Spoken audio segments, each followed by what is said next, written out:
दोस्तों हमको जानना है कि कैपेसिटर क्या होता है और कैपेसिटेंस क्या होती है। बट ये चीज़ को समझने से पहले, इसकी डेफिनेशन में जाने से पहले और इसके डिफरेंट टेक्निकल एस्पेक्ट्स में कूदने से पहले मैं आपको एक छोटी सी एनालॉजी समझाऊंगा और उस एनालॉजी के बेसिस पे आप उस एनालॉजी को कभी भी कैपेसिटर से लिंक करेंगे और पूरी तरीके से समझ पाएंगे कि कैपेसिटर क्या होता है, कैपेसिटेंस क्या होता है और उसको आप रियल लाइफ सिनेरियो में कैसे यूज कर सकते हैं और फिजिकल टर्म्स में उसका मतलब क्या होता है। ठीक है। हमारी एनालॉजी है, एक तरफ हम लोग ले लेते हैं हमारा कैपेसिटर, दूसरी तरफ हम लोग ले लेते हैं हमारा स्टोरेज टैंक। ठीक है, जो आपके छत पे वाटर स्टोरेज टैंक होता है ना, पहले हम उसको ले लेते हैं। जिस तरह से आपका जो टैंक है वो क्या करता है, इट स्टोर्स वाटर, उसी तरह क्या होता है आपका जो कैपेसिटर है ना, इट स्टोर्स चार्ज।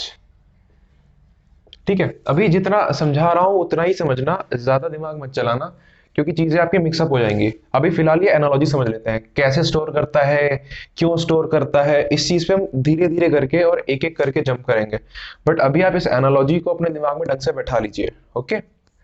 जिस तरह से आपके स्टोरेज टैंक में मोटर होती है ना, या सबमर्सिबल होता है बहुत लोगों के यहाँ, ठीक है, तो जो आपका मोटर हो गया या आपका सबमर्सिबल हो गया, this is responsible for filling the water. Filling की जगह आप बोल सकते हो सप्लाइंग द वाटर। इसी तरह से यहां पर कैपेसिटर में ये जो दारोमदार है वो बैटरी का होता है।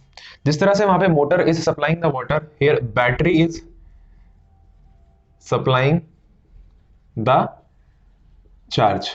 ठीक है, जिस तरह से आपके टैंक में मोटर पानी को सप्लाई करती है, उसी तरह आपके कैपेसिटर के केस में it is the battery which is supplying the charge. Okay.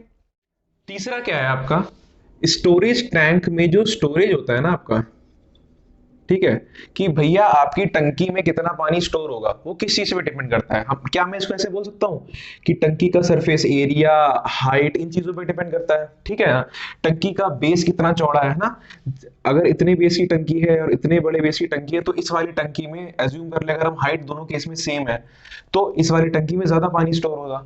ठीक है, या हाइट के केस में अगर मैं बेस दोनों का बराबर रख दूं तो जिस टंकी की हाइट ज्यादा है उसमें आपका पानी ज्यादा स्टोर होगा। तो जो स्टोरेज है आपका वाटर टैंक के केस में, it is depending on the geometrical properties of your storage tank. उसी तरह आपका जो है कैपेसिटर है ना, उस कैपेसिटर में भी जो आपकी स्टोरेज कैपेसिटी होती है, किसकी, चार्ज की, जो आपकी चार्ज स्टोरेज कैपेसिटी है, that is depending on the geometrical properties of your capacitor. ठीक है, storage depends on geometrical properties of the capacitor. ठीक है यार, लेकिन यहाँ पे ना एक चीज और ध्यान रखना आपको, इस एनालॉजी में मैं एक और एनालॉजी डाल रहा हूं जिससे आप जो मैं पॉइंट समझाने वाला हूं उसको ढंग से समझ पाओगे। वो क्या है, वो ये है कि यदि आपकी जो टंकी है ना उसकी आप हाइट बढ़ा दो, है ना, आप मान लो कि ये एक बिल्डिंग है ना, this is your storage tank and this is your motor, है ना, इंस्टॉल्ड ओवर हियर। अगर यही मोटर, मान लो आपका जो मिस्त्री है वो इतनी बड़ी बिल्डिंग में जाके यही मोटर लगा देता है ना, स्टोरेज टैंक इतना ही बड़ा है बट इसकी हाइट ज्यादा है। ठीक है, तो आप देख रहे हो ना कि यहां पर जो ये आपकी मोटर है वो इस हाइट डिफरेंस के अगेंस्ट इस केस में पानी पहुंचाने में कम एफिशिएंट होगी। समझ में आ रही है बात, क्योंकि हाइट ज्यादा है, हाइट के हिसाब से आपकी मोटर की पावर भी बढ़नी चाहिए। ठीक है, लेकिन यहां पर हाइट वो फैक्टर है जिसके बढ़ने और घटने से आपका स्टोरेज टैंक की कैपेसिटी बढ़ घट सकती है। हालांकि इसकी कैपेसिटी तो वही है लेकिन इसमें जो वाटर जाएगा, है ना, वो कम ज्यादा हो सकता है depending on the height of this building. इसी तरह से यहां पर जो कैपेसिटर होता है ना, कैपेसिटर में इट इज द मीडियम। ठीक है, ये मीडियम पे डिपेंड करता है, कैपेसिटर आपका किस मीडियम में रखा है उस मीडियम पे डिपेंड करता है ना। जिस तरह से यहां पर बिल्डिंग किस बिल्डिंग में रखी है टंकी आपकी, उस पर डिपेंड करता है, उसी तरह यहां पे आपका जो मीडियम है ना, in which electric field is there. अच्छा ऐसा करते हैं, मैं इलेक्ट्रिक फील्ड यहाँ पे नहीं डालता हूँ अभी, फालतू में ना मेरी एनालॉजी की ऐसी तैसी हो जाएगी। ये टेक्निकल टर्म्स अभी हम थोड़ी देर बाद में पढ़ेंगे।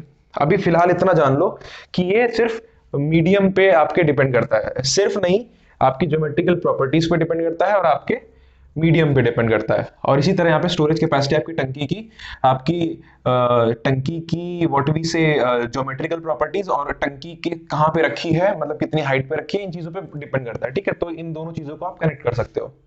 एक चीज और है, यहाँ पर जिस तरह से आपकी जो ये स्टोरेज टैंक होता है ना, स्टोरेज टैंक में क्या होता है, जैसे ये पानी भर रहा है, पानी इस लेवल तक पहुंच गया और यहाँ पर क्या होता है, एक वॉल्व सा होता है। ठीक है, जैसे ही पानी का लेवल ऊपर जाता है ना यहाँ पे, तो इसमें हवा भरी होती है, हवा की डेंसिटी पानी की डेंसिटी से कम होती है, तो पानी उसको ऊपर पुश कर देता है। ठीक है, और ये जब सीधा हो जाता है ना, जब ये इस ओरिएंटेशन में आ जाता है, तो ये जो आपका जो ओपनिंग होती है ना, इस ओपनिंग से पाइप के थ्रू पानी अंदर आता है, तो ये ओपनिंग क्या होती है, बंद हो जाती है। ठीक है, अभी जब आपका वॉल्व ऐसे था तो ये खुला हुआ था। ठीक है, ये स्पेस जब पानी ऊपर आता है तो वॉल्व सीधा हो जाता है और इसको स्पेस को आपको बंद कर देता है। तो यहाँ पर जो आपका पानी का लेवल है ना, तो एक लेवल तक जाने के बाद आपकी जो मोटर है वो इसमें पानी नहीं पुशिंग कर पाएगी। क्यों? क्योंकि ये टंकी अपना बैक प्रेशर मारेगी। ठीक है, क्योंकि यहाँ पे ब्लॉकेज आ गया है। ठीक है, तो ये टंकी जो है अपना प्रेशर मारेगी और मोटर अपना प्रेशर मारेगी और वो एक दूसरे को काउंटर करेंगे और ये और नहीं भरेगा। ठीक है, यही चीज आपकी कैपेसिटर में भी होती है। कैपेसिटर के केस में क्या होता है, जो काम यहां पर ये वॉल्व कर रहा है ना, जो काम यहां पर ये वॉल्व कर रहा है, वही काम यहां पर कैपेसिटर का वोल्टेज करता है। ठीक है,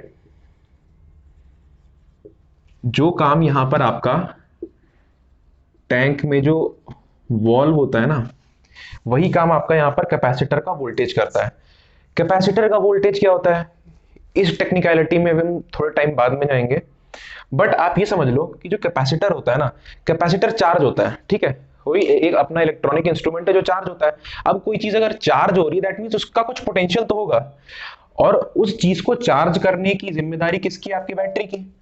अब बैटरी का पोटेंशियल डिफरेंस अगर मान लो 1.5 वोल्ट है, 5 वोल्ट है, 10 वोल्ट है, तो उससे ज्यादा पोटेंशियल डिफरेंस पे तो कैपेसिटर को लेके जा नहीं पाएगी। और अगर कैपेसिटर का पोटेंशियल डिफरेंस भी सोचो 10 वोल्ट ही हो गया, ठीक है, और बिल्कुल equal and opposite to the battery हो गया, तो बैटरी और कैपेसिटर एक दूसरे को काउंटर करेंगे। जिस तरह से यहाँ पर आपका वॉल्व और मोटर एक दूसरे को काउंटर करके इस फ्लो को रोक रहे थे, उसी तरह आपका यहाँ पर जो कैपेसिटर है और जो बैटरी है, कैपेसिटर भी एक बैटरी की तरह बिहेव करता है। कैसे करता है मैं थोड़ी देर बाद में समझाऊंगा आपको, बट अभी के लिए आप इतना ही मान लीजिए कि कैपेसिटर भी एक छोटी सी बैटरी होती है, और यदि उस बैटरी का वोल्टेज आपकी लगाई हुई बैटरी की या एक्सटर्नल बैटरी के वोल्टेज के इक्वल एंड अपोजिट हो जाता है, तो आपका कैपेसिटर चार्ज नहीं होता है। दैट मीन्स उसमें चार्ज का फ्लो नहीं जाता है। जिस तरह से यहाँ पे पानी का फ्लो नहीं जाता है, उसी तरह आपके कैपेसिटर में चार्ज का फ्लो नहीं जाता है। ठीक है, 1 2 3 एंड 4। Okay, 1 2 3 and 4। ये चीज आपको एग्जाम में नहीं लिखनी है वाली। ठीक है, ये सिर्फ एनालॉजी है जो समझाने के लिए समझा रहा हूं मैं आपको। ठीक है, सो आई होप आपको यहाँ पर ये एनालॉजी पूरी तरीके से समझ में आ गई होगी, और आप एक वाटर टैंक को एक कैपेसिटर से एसोसिएट करके अपने कॉन्सेप्ट्स को रिकॉल कर सकते हैं। क्योंकि अगर मैं डायरेक्टली आपको कैपेसिटर की चीजें बताना शुरू कर दूंगा, आपको कुछ याद नहीं रहने वाला है अनटिल एंड अनलेस आप उसको रट नहीं लेते हो। ठीक है, लेकिन अगर आपको मैंने ये एनालॉजी समझा दी है, ठीक है, इससे मैंने आपको सिंप्लीफिकेशन करके दिखा दिया, बता दिया कि इसमें और इसमें केस में क्या समानता है, तो आपको आज भी याद रहेगा, कल भी याद रहेगा, और आगे हमेशा याद रहेगा। और आप किसी 5 साल के छोटे बच्चे को भी समझा सकते हो कि कैपेसिटर क्या होता है। आप मेरे साथ, और please make sure that you like my video and subscribe to my channel and share this with your friends, because I am putting lot of effort to explain you guys. So thank you very much, bye and take care.